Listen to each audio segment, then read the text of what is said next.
And now what's happened, the Federal Reserve System, the bankers, have pretty much taken control of our government. It doesn't matter Republican and Democrat anymore, because they're both the same. Neither one of them are talking about shutting down the Federal Reserve System or stopping the payment of taxes or any of the big issues that face Americans, right? So I had a friend, Nick Rockefeller, okay, who was one of the Rockefeller family. When I was running for governor in Nevada, he came to me, introduced himself to me through an attorney, and we became friends. We started talking about things, and I learned an awful lot from Mr. Rockefeller. And one of the things that we used to talk about was the ultimate plan of the banking industry, what they wanted to accomplish. And the goals of the banking industry, not just the Federal Reserve System, but the private banks in Germany and England, all over Italy, all over the world, they all work together. They're all central banks, and they're all part of the Communist Manifesto. You know, central banking is one of the major planks of the Communist Manifesto. We talk about America being a capitalistic country, but yet at the same time we have a central bank that plans everything for us, right? And the graduated income tax is another plank of the Communist Manifesto, right? So right there you have two major planks of the Communist Manifesto that have been brought in because of the Federal Reserve System, okay?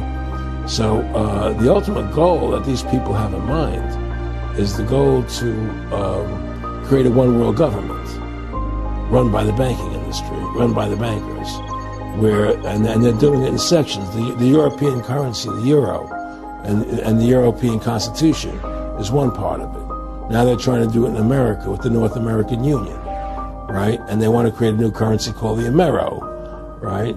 And the whole agenda is to create a one-world government where everybody has an RFID chip implanted in them.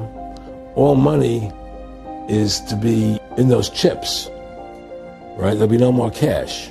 And this is giving me straight from Rockefeller himself. This is what they want to accomplish. And all money will be in your chips. And so instead of having cash, anytime you have money in your chip, they can take out whatever they want to take out whenever they want to. If they say you owe us this much money in taxes, they just deduct it out of your chip digitally. Total control. Total control. And if you're like me or you, and you're protesting what they're doing, they can just turn off your chip. And you have nothing. You can't buy food. You can't do anything. It's total control of the people. And that chip's connected to a database that has your purchasing records, what you do. Everything. Everything is in there, you know? And so they want a one-world government controlled by them, everybody being chipped, all your money in those chips, and they control the chips, and they control people. And you become a slave. You become a serf to these people. That's their goal. That's their intention. I can't believe he just paid with his hand. Like, you just literally put your hand up, and you're good to go. Like, that's crazy. Hi, my name's Charlie Warzel. I'm a senior writer with BuzzFeed News. And in order to see what the future of money looks like, I decided to live for a month just paying for things with my phone. And somewhere along the line, I ended up getting a microchip implanted inside my hand to see if I could be the first person in the world to pay for something out in the real world using just their hand. Pay your fare using only your hand. Are you one of those people that's always losing stuff like keys and tickets? Well, Sweden has found the solution. Around 3,000 Swedish commuters have had biometric microchips implanted in their hands in order to pay for train tickets. Commuters who elect to have the RFID chip implanted under the skin are able to have their tickets loaded onto the device. The implants use near-field communication technology, similar to contactless credit cards or mobile payments. When activated by a reader device a few centimeters away, information can be transferred between them using magnetic field induction. A woman in Australia is now a combo of Darth Vader and the Terminator, thanks to some special implants. Here's an X-ray of her hands. Those circles are microchips. They allow her to unlock doors without using a key. So they're offering, and this is a choice, they're offering a choice to the around 700 people from all sorts of different companies that work there, the choice of being chipped, which will then give them access to various of the services without, flashing an ID card.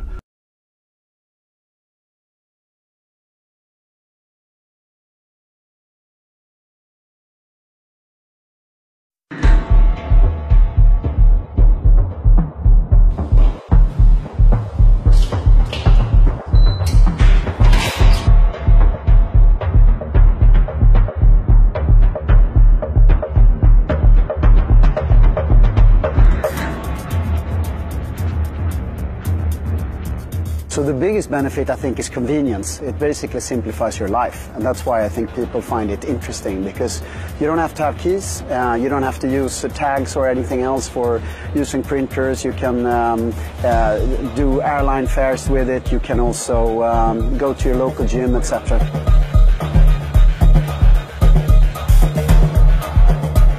Carrying money around, a wallet and plastic cards, it's obvious. I mean, it's the next step, the next natural step for electronics is to move into the body.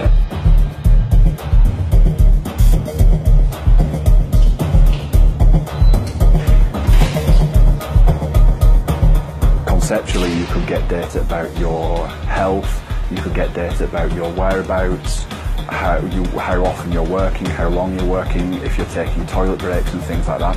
All of that data could conceivably be collected. So then the question is, what happens to it afterwards? What is it used for? Who is going to be using it? Who is going to be seeing it?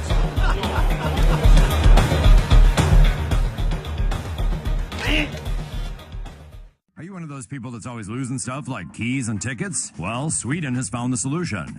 Around 3,000 Swedish commuters have had biometric microchips implanted in their hands in order to pay for train tickets. An estimated 20,000 people in Sweden already have implants and are using them to swipe in and out of the office and to pay for food. Todd Westby might just have a hand in shaping the future. The CEO of vending machine maker 3 Square Market literally opening doors with automation that's turning some workers into high-tech machines of sorts. This is a lot more than just some sort of novelty to you. It is. It's reality. With all of the interest we've seen in it, I can tell this is definitely the future. Melissa Timmons was skeptical, but is now chipped. Yeah, right now it's only to buy a candy bar and get in our building, but there's a lot more that's going to be coming with it. I can't believe he just paid with his hand. Like, you just literally put your hand up, and you're good to go. Like, that's crazy. Hi, my name's Charlie Warzel. I'm a senior writer with BuzzFeed News. And in order to see what the future of money looks like, I decided to live for a month just paying for things with my phone. And somewhere along the line, I ended up getting a microchip implanted inside my hand to see if I could be the first person in the world to pay for something out in the real world using just their hand. So take a deep breath for me and exhale. And so I figured if I could put it in my hand, maybe I'd be able to pay for something with my hand. That was it. Breathe. Yeah. Keep breathing. How's it feel? It's like pinchy. Using public transport, getting access to buildings and paying for coffee is now as simple as a touch of your hand. A microchip implanted beneath the skin gives people the same capabilities as dozens of cards and devices. And it's not as painful as you might think. What was once confined to science fiction movies... This may be a little uncomfortable. Just implanted a radium diode. They have the access codes to your job spot. ...is now reality for some. I can pay, open doors, and have my business card in there as well. These Aussies say they're being microchipped to simplify their lives. Which will connect to my work pass, which will allow me access to my office, to use the printer, to use the scanner. We won't need any ID cards, we won't need any PIN codes, access cards or anything, so we can live a much sort of freer life. Data from your bank card, payment method, building swipe, LinkedIn profile or medical history is cloned onto the chip which is implanted in the hand. Using the same technology as tap and pay cards, the chip can then be used to open security doors, pay for a coffee, use public transport and access information you've programmed onto the chip. The microchip also has the potential to save lives. Personal medical data can be loaded onto the device like blood type and allergies and accessed in emergencies.